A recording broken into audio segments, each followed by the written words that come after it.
So, welcome everybody for the sixth session of EEG curriculum at the book. And today's topic is about EEG in dementia and EEG vigilance. Both topics were already tackled in former meetings. However, we will shed a few spotlights on dementia again, just to repeat what we learned before. And then I will use an analysis tool to demonstrate you live how to analyze an EEG concerning and regarding the vigilance, and then maybe do some interpretations. I will choose an EEG that I've myself never seen before, so let's dive into that and just see how one can analyze an EEG in a quantitative way, which is the addition to what we did the sixth session before, where we looked visually at EEG. So we're going to do some analysis on that to assess the vigilance. So let's get started. And again, the book tip you saw last time, and I think the questions and the quiz will be shared by Tobias later on, and you will be able to do the quiz on the topics of dementia. Maybe this time it will be a little bit more than what you see during our presentation. Let's go to EEG and dementia. So we already learned that the early signs of dementia can be assessed in the EEG. And what is important is that in many cases, the EEG is unremarkable early in the course of dementia. That means you see a normal EEG, and this does not rule out dementia.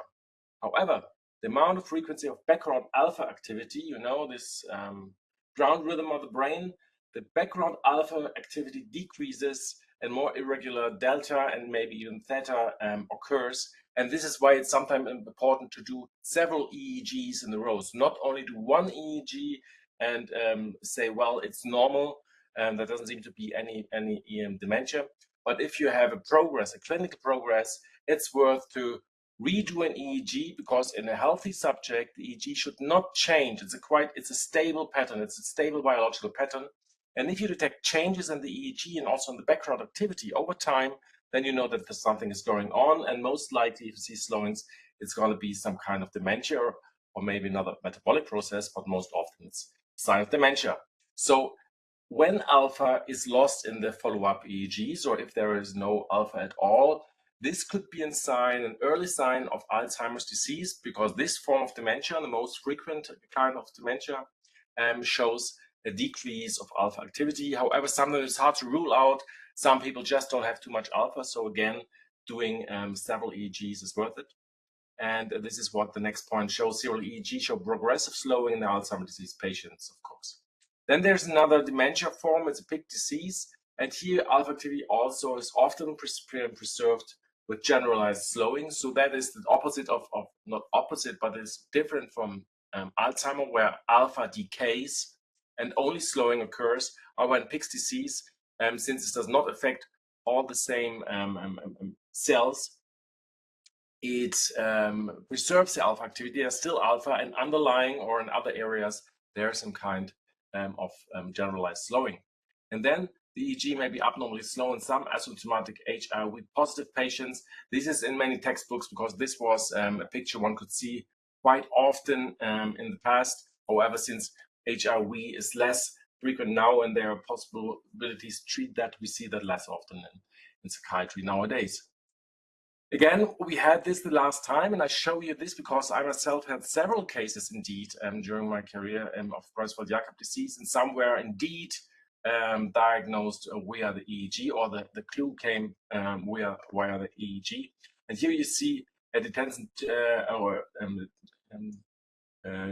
tensor imaging picture of an fMRI, on the right side of a brain that has lots of decreased white matter, and you see the EEG on the left side. And again, you see those triphasic patterns that are pathognomonical for Creutzfeldt-Jakob disease. So be aware if you see those patterns, again, in combination with a clinical decay of cognitive function, then it might be some kind of dementia. So last thing for today, again, and I want to repeat that, although we had that in one session, in the first or the second session, but this is very important for psychiatry, and this is the cognitive deficits in solid dementia. That is kind of mimicking dementia in depressive disorders. That means the cognitive decreased function if you are severely depressed. And the opposite is that in dementia syndromes, there may be a slowing of the basic rhythm or the focal slowing. This should not be the case in depression. So if you have any kind of slowing, especially the generalized, so concerning all EEG electrodes, if you have a slowing below 8 hertz, then it would be wrong to say this is a pure depression, because if you have a slowing below 8 hertz, then something is going on, and you have to do some more differential diagnosis and also discuss this in your letters and so on. So an EEG with pronounced abnormalities, as it's stated in the book, such as continuous slowing on the basic rhythm below 8 hertz, is difficult to reconcile with the diagnosis of pseudodementia due to depression. So then you have a really bad thing going on, an organic thing going on. And here you see an EEG, and you see, let's go to 1 second. So this is 10 seconds again. And let's go to the 3rd second, and you clearly see, let's say, the temporal parietal TP9 and 10, and you see clearly 1, 2, 3, 4, 5, 6. So this is 6 hertz. And generalized means it spreads all over the electrode. So the same is here at T2, the same is true at A1 or 1 or 2, and the same is holds true at the C3. 1, 2, 3, 4, 1, 2, 3, 4, 5, 6, maybe here it's 7. However, this is a generalized slowing, and this is a clear slowing. Maybe here in the end, you could think that it gets back to almost normal, but still it's below 8 hertz. So this is not an EEG of a depressed patient without an organic curse. Something is wrong, and we have to take care about that. And here you see a clearly depressive or normal EEG, but an EEG, as you can see, very often in depression, as you see. And again, let's count 1, 2, 3, 1, 2, 3, 4, 5, 6, 7, 8, 9, 10. So this is a 10 hertz EEG with occipital alpha, no slowing, no focal or no generalized slowing. This is just normal EEG. And if you have cognitive problems and you have this EEG and a clinical picture of depression, then you can say, well, it looks like it could be pseudodementia. We have no signs of real dementia going on, so let's assume it's pseudodementia. And here you see, it's German, but I will translate for you if someone is watching that later in English. So this is a picture from Oliver Pugarel, and he said, well, if you have a slight dementia process and the EEG is normal, well, you cannot say a lot about that. If you have slight symptoms of dementia and you have an EEG which has slowings or such periodic sharp wave complexes as you see it on the left, then this is against pseudodementia. This is against a depressive origin of that. This is more or less possible due to an Alzheimer's disease or other forms of dementia. If you have a clinically prominent dementia, this is again against, and the EEG is normal. This says, well, if you have a clinical very relevant syndrome and the EEG is normal, then also something is wrong. This could be due to not Alzheimer's dementia, but more focally constricted dementias like frontal temporal dementia or subcortical dementia, because the cortical function seems to be normal. And then again, the last case we had, if you have an abnormal EEG and a clinical severe dementia, this is against pseudodementia due to depression. So this most often then is Alzheimer's. So this 4-square table is not a 100% diagnostic aid, but it guides you through possibilities that you see in the clinical and the electrophysiological way. So let me see, we change that. So this was just to get you very fast through, again, through the dementia and the pseudodementia, because this is something we have to do quite often, and we should do if we have cognitive declines in depression. And what I do today with you is the second thing, and I'm going to show you.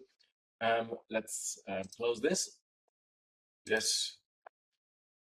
Okay.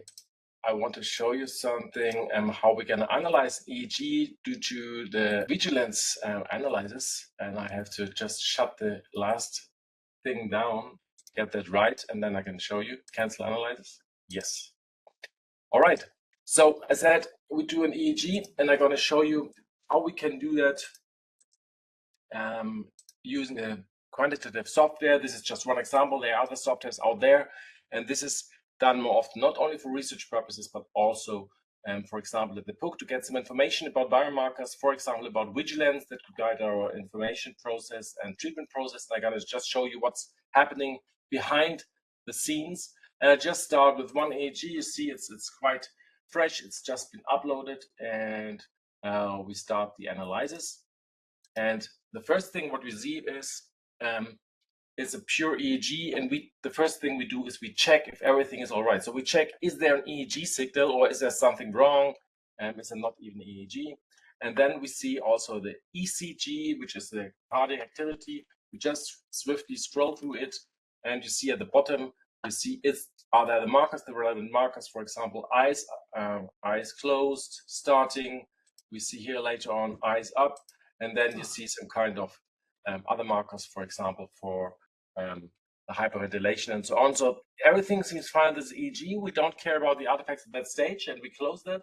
And then we will be asked if we want to continue, and we say yes, and we have to choose some markers, of course, because we will restrict the analysis to some sequence, especially with the eyes closed. This is the most normalized condition, so we choose the eyes closed condition, starting resting EEG and then opening up the eyes after almost 10 minutes, and we choose this section.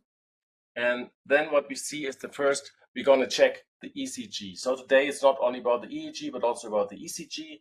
And what you see here is it's not a very nice 12-channel ECG, but what is important is that we get the R peaks. And as you see quite nicely, this software just gets the EEG R peaks quite nicely, and we go through the 2 minutes of the resting state, the first 2 minutes, and we see that every ECG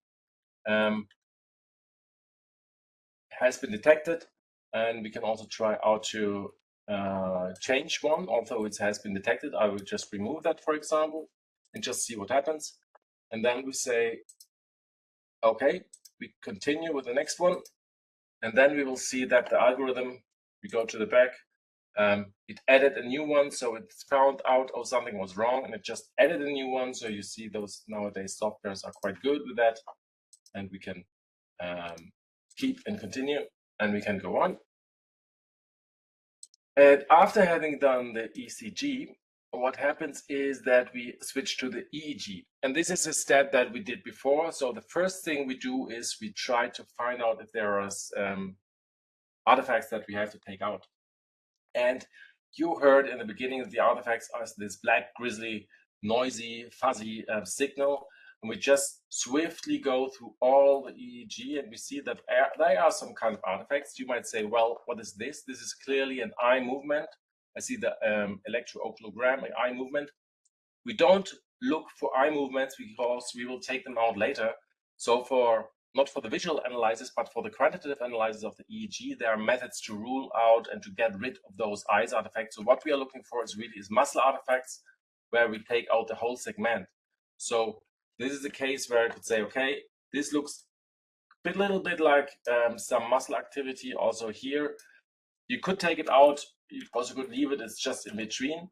And what we also see is here, some muscle activity, and we go further, and again, and we take that out. And while doing this, we know two things. The first thing is FP2 on the top here, it's very noisy, and we might want to interpolate that later. And we go through the whole EEG, and I mark just a few more artifacts as we go through that to really do that in a good place. And we also note in the meantime, but this is not necessary for doing now, because this is the quantitative analysis, not the visual analysis. However, we note that there are some kind of spikes in here. So I haven't seen that before, but we know that there is some activity that doesn't seem to be normal. We see if this is eye artifacts. Doesn't look like, so we note that again here, and this is all in one direction. However, we note that the turning point is at CSET, so there seem to be some spikes in this EEG, and we have to be careful when going on. So we don't rate this in the quantitative way, but we of course have to see that and maybe note that later on. Okay, so let's look for more artifacts before we continue the next step. And then I'm going to show you how we exclude the eye artifacts. Let's continue. Oh, there was some more artifact. This is maybe some artifact. And again, you see some spikes over here. It's not quite sure where it comes from. I cannot do this in this montage. I'm just noting that. All right. So at the bottom, you see we went through the whole EEG, and now we're going to close it. And we say, yes, we want to keep it as we did it. The next thing is it asks us, it's an ICA processor. This is the independent component analysis, and it asks us which channel should be used to exclude eye artifacts.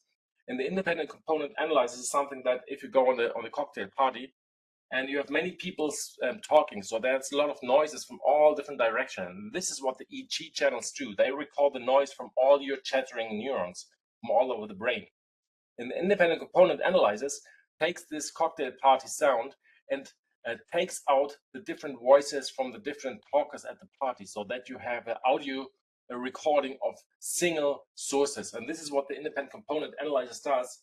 It analyzes the EEG not by means of local components that record activity from different places on the head, but it records, or it distinguishes different sources of the EEG. And this is what we get in the end of an ICA analysis. It looks a little bit strange for you, maybe. This is not an EEG, this is independent component analysis.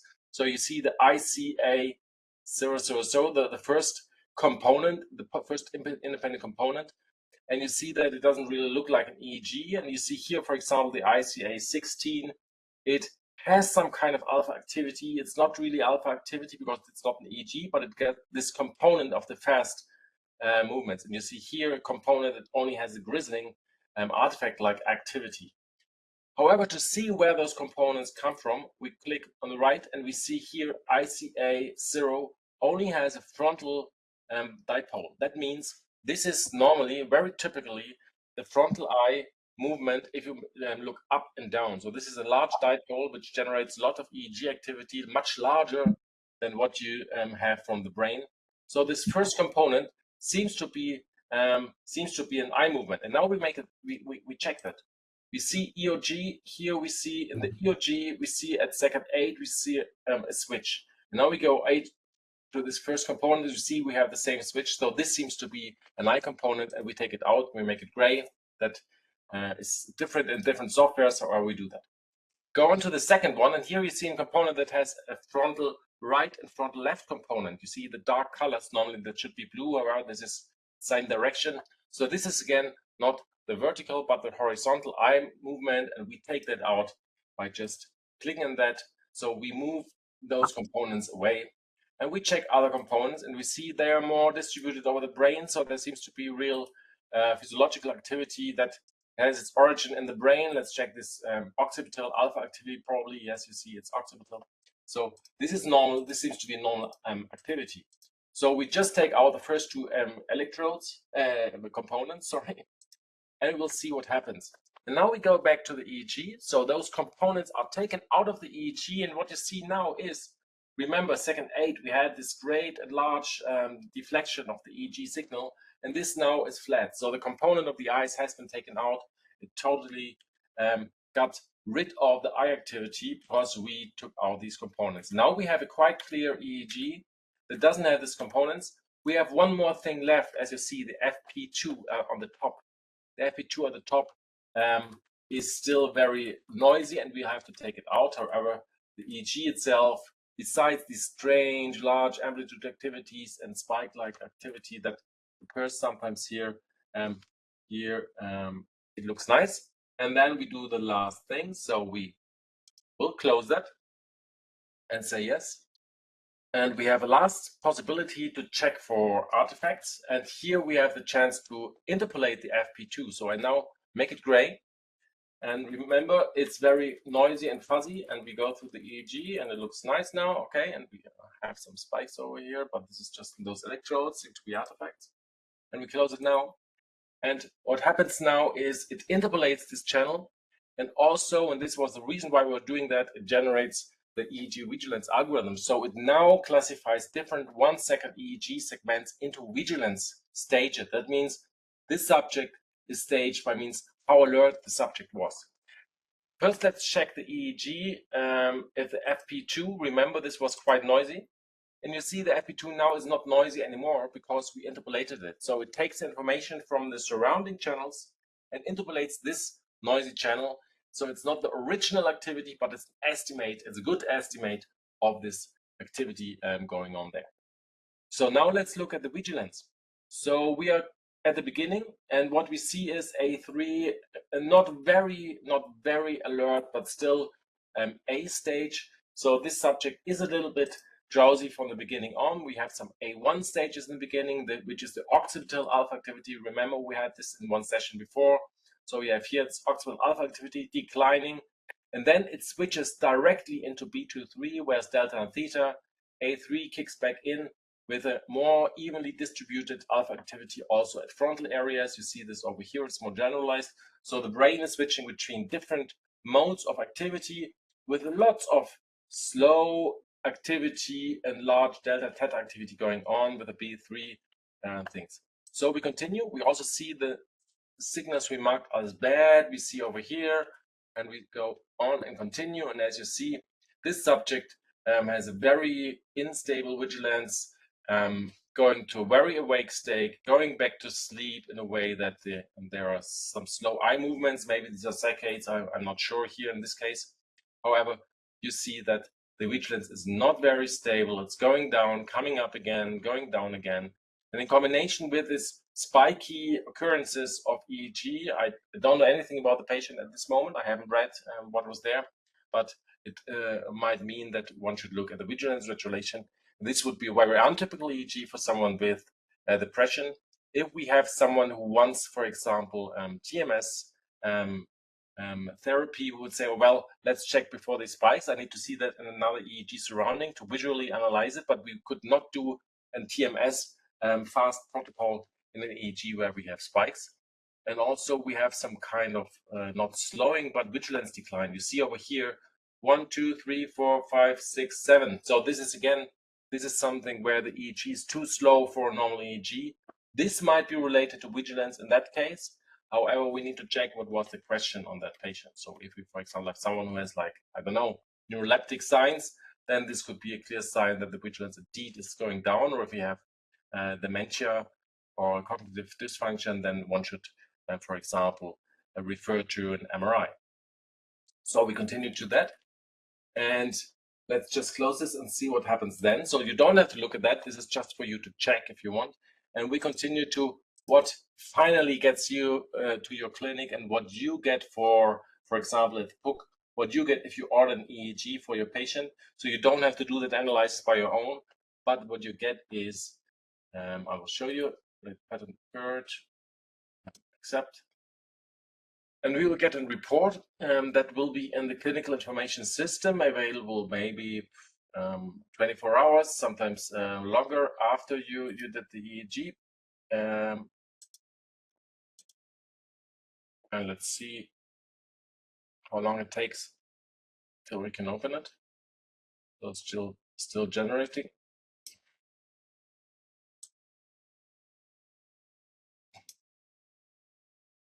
Huh.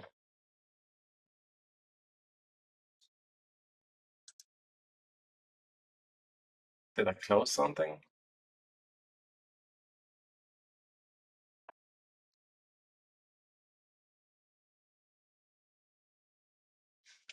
Okay, so it looks like I didn't get the EEG report, or I just switched it. So this is a pity. I don't have any other report out here. So let's just make that again. This window. I don't know what that was. So let's very swiftly go through. I'm very sorry that I cannot show you. I just, I think I've pressed OK one time too often, and I will do a very fast one, not really analyzing, but just showing you the EEG, what you get in the output. So this normally takes just a few seconds. If we do that, this looks normal. We go out here, say yes. So you now see the same at very fast speed. Let's check that. And then you see the report.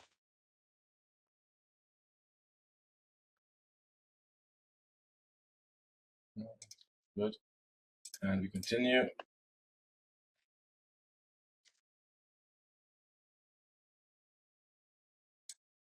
So, see, doing the artifacts again.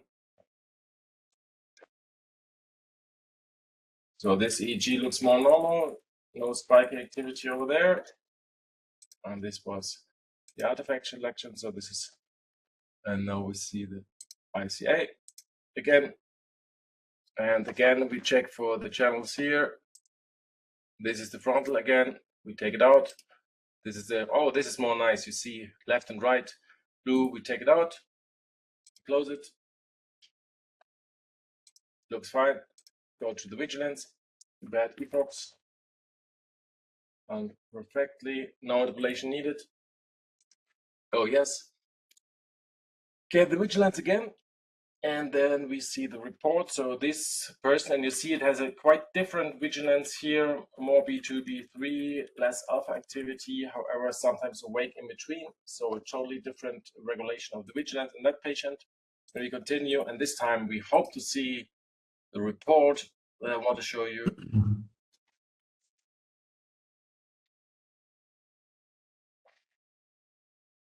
And we accept that.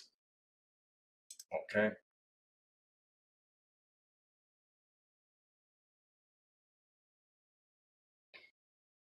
View report. I just was not pressing that. So, okay. So what you get in the end is what I wanted to show you for today. So this is what you get. And this is a correlation of your biomarkers that were just calculated and combinations of what treatments might be best for your patient. If you had, for example, MDD, anxiety disorder or OCD. So in that case, it looks like an SNRI might be better than an SSRI. It's just a reflection of the biomarkers. This is not obligatory, but this should increase the effectiveness of a treatment. Also, which protocol for TMS you should do. I think the next or the last session will be done by Stefano Ferreira, showing you more about the markers. And then besides finding information, what treatment is best for your patient, you also see these markers that I was talking about. So the vigilance here, you see it's going up and down. So it's very unstable, still unstable. You see the alpha peak frequency in that patient will be at 9.2. So there's no general slowing and non-intermittent general slowing at least. You see where alpha activity is highest. You see some information about the heart rate, the decrease or increase of heart rate. Doesn't matter for now, but sometimes it's good to talk about the patient, for example, about the vigilance regulation. We talked about that. If you want to give someone like a stimulants, but you see that he has a vigilance between, let's say, 4 and 6, just very stable. So why give someone a stimulants when they have already good EEG vigilance? And if you are interested, you find, of course, more information about the references and so on in your report. So if you want to use that for every outpatient and inpatient who agrees, we will have these things in the clinical information system. So if you're interested, just have a look. And if you have questions concerning this, you're also invited to ask questions on that. All right, so time's almost over. I hope you got some information about the biomarkers, how they be calculated, and also about the EEG and dementia processes. Use it in your clinical context. I think it's quite important that we do that. And if you have any other questions, you're welcome to ask. Thanks, Tobias, for sharing again the quiz. Are there any questions for today's session? If this is not the case, then thanks for joining. Remember, summer has begun during the weekend, so enjoy your time. And I hope to see you next Monday again. Bye-bye. Enjoy your week. Bye bye. Thank you very much.